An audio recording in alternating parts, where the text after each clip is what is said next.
ಇಂದು ನಿಮ್ಮ ಸಿಂಶಾ ನಾಲಾ ಹಿತರಕ್ಷಣಾ ಸಮಿತಿಯ ಅಡಿಯಲ್ಲಿ ಸಿಂಶಾ ಭಾಗದ ಅಚ್ಚುಕಟ್ಟುದಾರರ ಒಂದು ಹೋರಾಟ ನಡೆದಿದೆ. ಕಳೆದ 40-50 ವರ್ಷಗಳಿಂದ ನಿರಂತರವಾಗಿ ಸಿಂಶಾ ಅಚ್ಚುಕಟ್ಟುದಾರರಿಗೆ ಬೇಸಿಗೆ ಬೆಳೆಯೂ ಕೂಡ ಅತ್ಯಂತ ಸಮರ್ಪಕವಾಗಿ ಪೂರೈಕೆ ಆಗ್ತಾಯಿತ್ತು. ಆ ಭಾಗದಲ್ಲಿ ಜನ ಕಬ್ಬನ್ನು ಬೆಳೆದು ಸಕ್ಕರೆ ಕಾರ್ಖಾನೆಗೆ, ಕೊಪ್ಪ ಸಕ್ಕರೆ ಕಾರ್ಖಾನೆಗೆ ಕಬ್ಬನ್ನು ಸರಬರಾಜು ಮಾಡ್ತಾಯಿದ್ರು. ಈ ಬಾರಿ ಮತ್ತು ಕಳೆದ ವರ್ಷದಿಂದ ಬೇಸಿಗೆ ಬೆಳೆಯ ನೀರಿನ ತೀವ್ರ ಅಭಾವ ನಮ್ಮನ್ನು ಕಾಡ್ತಾ ಇದೆ. ಬೆಳೆಗಳು ಒಣಗ್ತಾ ಇದೆ. ಭಾಳ ಜನ ಬೇಸಿಗೆ ಬೆಳೆಯನ್ನು ಒಡ್ಲಿಕ್ಕೆ ಸಾಧ್ಯ ಆಗಿಲ್ಲ. ಇದು ಘೋರ ಅನ್ಯಾಯ. ಹಾಗಾಗಿ ಇವತ್ತು ಬೋಳಾರೆ ಕೆರೆಯಿಂದ ಸಿಂಶಾ ನಾಲೆಗೆ ನೀರನ್ನು ಡಂಪ್ ಮಾಡುವಂಥ ವ್ಯವಸ್ಥೆಯನ್ನು ನೀರಾವರಿ ಇಲಾಖೆ ಕೈಗೊಳ್ಳಬೇಕು. ಅಗತ್ಯ ಬಿದ್ದರೆ ಮಾರ್ಕೋನಹಳ್ಳಿ ಡ್ಯಾಮ್ನಿಂದ ಆ ಬೋಳಾರೆ ಕೆರೆಗೆ ನೀರನ್ನು ಪೂರೈಸ್ತಕ್ಕಂಥ ಏರ್ಪಾಡು ಹಳೆ ಹಿಂದಿನ ಯೋಜನೆಯನ್ನು ಜಾರಿ ಕೊಡುವಂಥ ಪ್ರಯತ್ನ ಮಾಡಬೇಕು. ಅದರ ಜೊತೆಗೆ ಬೋಳಾರೆ ಕೆರೆಗೆ ಸೇರಿದಂತೆ 700 ಎಕರೆ ಜಮೀನನ್ನು ಒತ್ತುವರಿ ಮಾಡಿದ್ದಾರೆ. ಆ ಅಕ್ರಮಾತಿ ಜನರನ್ನು ಒಕ್ಕಲೆಬ್ಬಿಸಿ ಕೆರೆ ಭೂಮಿಯನ್ನು ಅವರಿಂದ ವಸೂಲಿ ಮಾಡಿ ಕೆರೆಗೆ ಜಿಲ್ಲಾಧಿಕಾರಿಗಳು ಕೊಡಿಸ್ಕೊಡ್ಬೇಕು ಅಂತೇಳಿ ಮನವಿ ಮಾಡ್ತೇವೆ. ಇವತ್ತು ಜಿಲ್ಲಾಧಿಕಾರಿಗಳ ಮೂಲಕ ಈ ಕೂಡಲೇ ನಾಲೆಗಳಿಗೆ ಭೇಟಿಯನ್ನು ಕೊಟ್ಟು ಎಲ್ಲ ಸೂಪರಿಂಟೆಂಡೆಂಟ್ ಇಂಜಿನಿಯರ್, ಎಕ್ಸಿಕ್ಯೂಟಿವ್ ಇಂಜಿನಿಯರ್ ಜೊತೆಗೆ ಬಂದು ನಮಗೆ ಸಮರ್ಪಕ ನೀರನ್ನು ಪೂರೈಕೆ ಮಾಡುವಂಥ ದಿಸೆಯಲ್ಲಿ ಕ್ರಮ ಕೈಗೊಳ್ಳಬೇಕು ಅಂತೇಳಿ ಆಗ್ರಹಿಸ್ತಾ ಇವತ್ತು ಮನವಿಯನ್ನು ಜಿಲ್ಲಾಧಿಕಾರಿಗಳಿಗೆ ಮತ್ತು ಅಧೀಕ್ಷಕ ಅಭಿಯಂತರು ನೀರಾವರಿ ಇಲಾಖೆಗೆ ಸಲ್ಲಿಸ್ತಾ ಇದ್ದೇವೆ.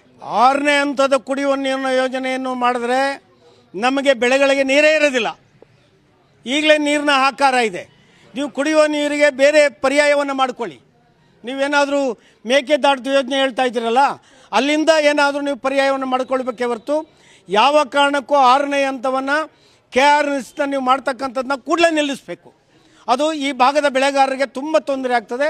ಅದರಲ್ಲೂ ಟೇಲೆಂಟ್ ಮದ್ದೂರು ತಾಲೂಕಿನ ಜನ, ಸಿಂಶಾ ಅಚ್ಚುಕಟ್ಟುದಾರರು, ಮಳವಳ್ಳಿ ತಾಲೂಕಿನವ್ರಿಗೆ ತೀವ್ರವಾದ ತೊಂದರೆ ಆಗ್ತದೆ. ನಾವು ಬೆಳೆಗಳನ್ನೇ ಬೆಳೀಲಿಕ್ಕೆ ಆಗೋದಿಲ್ಲ. ಹಾಗಾಗಿ ಸರ್ಕಾರ ಕೂಡಲೇ ಎಚ್ಚರಿಕೆಯನ್ನು ವಹಿಸಬೇಕು. ನೀರಾವರಿ ಸಚಿವರು ಕೂಡಲೇ ನೀರನ್ನು ಮೇಕೆದಾಟದಿಂದ ಪೂರೈಸುವ ದಿಸೆಯಲ್ಲಿ ಕಾರ್ಯೋನ್ಮುಖರಾಗಬೇಕು ಅಂತೇಳಿ ಕೂಡ ನಾವು ಆಗ್ರಹಿಸ್ತೇವೆ. ಇಲ್ಲಿ ಏನಾಗಿದೆ, ನಮ್ಮ ಭಾಗ ನಾಗಮಂಗಲಕ್ಕೆ ಸೇರಿದೆ. ನಾಗಮಂಗಲದವ್ರು ಯಾವುದೇ ಪಕ್ಷದವರಾಗಲಿ ನಮ್ಮ ಭಾಗದ ಬಗ್ಗೆ ನಮ್ಮ ಸಮಸ್ಯೆಗಳೇ ಅವ್ರಿಗೆ ಅರ್ಥ ಆಗೋದಿಲ್ಲ. ನಮ್ಮ ಸಮಸ್ಯೆಗಳಿಗೆ ಪರಿಹಾರ ಕೊಡಿಸೋದೂ ಇಲ್ಲ. ಈಗ ಉಸ್ತುವಾರಿ ಸಚಿವರೇ ನಮ್ಮ ಭಾಗದ ಶಾಸಕರು, ನೀವು ನಮಗೆ ನೀರನ್ನ ಕೊಡಿಸ್ಲಿವಲ್ಲ.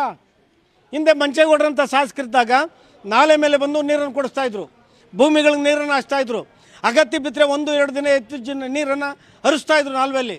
ಭೂಮಿ ನೀರು ಹರಿಯುವವರೆಗೆ ಅವರು ಎಚ್ಚರಿಕೆಯನ್ನು ವಹಿಸ್ತಾಯಿದ್ರು. ಈಗ ನಮ್ಮ ಕೇಳೋರೇ ಇಲ್ಲವಾಗಿದೆ. ಹಾಗಾಗಿ ಅನಿವಾರ್ಯವಾಗಿ ಇವತ್ತು ನಾವು ಈ ಹೋರಾಟಕ್ಕೆ ಬಂದಿದ್ದೇವೆ. ನೀರೇ ಬೇಕೇ ಬೇಕು. ನಾವು ಬೆಳೆ ಬೆಳಿಬೇಕಲ್ಲ, ನಾವು ಬದುಕಬೇಕು ಮತ್ತು ಬೆಳೆ ಬೆಳೆದು ಜನರಿಗೂ ಕೊಡಬೇಕಲ್ಲ, ಸಮಾಜಕ್ಕೂ ರಾಷ್ಟ್ರಕ್ಕೂ ರಾಜ್ಯಕ್ಕೂ ಬೆಳೆ ಬೆಳೆದು ಕೊಡಬೇಕಲ್ಲ. ಹಾಗಾಗಿ ಈ ಹಿಂದಿನಂತೆ ಬೇಸಿಗೆಯಲ್ಲಿ ಸಮರ್ಪಕವಾಗಿ ನೀರು ಪೂರೈಸ್ತಕ್ಕಂಥ ಯೋಜನೆಗೆ ಕೂಡಲೇ ಸರ್ಕಾರ ಮುಂದಾಗಬೇಕು ಅಂತೇಳಿ ನಾನು ಆಗ್ರಹಿಸ್ತೇನೆ. ಉಸ್ತುವಾರಿ ಸಚಿವರು ಮನಸ್ಸು ಮಾಡಿದ್ರೆ ನಮ್ಮ ಸಮಸ್ಯೆಗಳನ್ನ ಪರಿಹಾರ ಮಾಡೋದು ದೊಡ್ಡದಲ್ಲ. ಯಾಕೆ ಮನಸ್ಸು ಮಾಡ್ತಾಯಿಲ್ಲ ನಮ್ಗೆ ಅರ್ಥ ಆಗ್ತಾ ಇಲ್ಲ. ಅದಕ್ಕಾಗಿ ನಾವು ಇವತ್ತು ಹೋರಾಟಕ್ಕೆ ಬಂದಿದ್ದೇವೆ.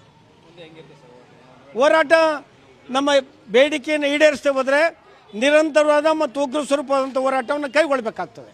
ಇನ್ನು ದೊಡ್ಡ ಸಂಖ್ಯೆಯಲ್ಲಿ ಹೋರಾಟವನ್ನು ರೂಪಿಸಬೇಕಾಗ್ತದೆ.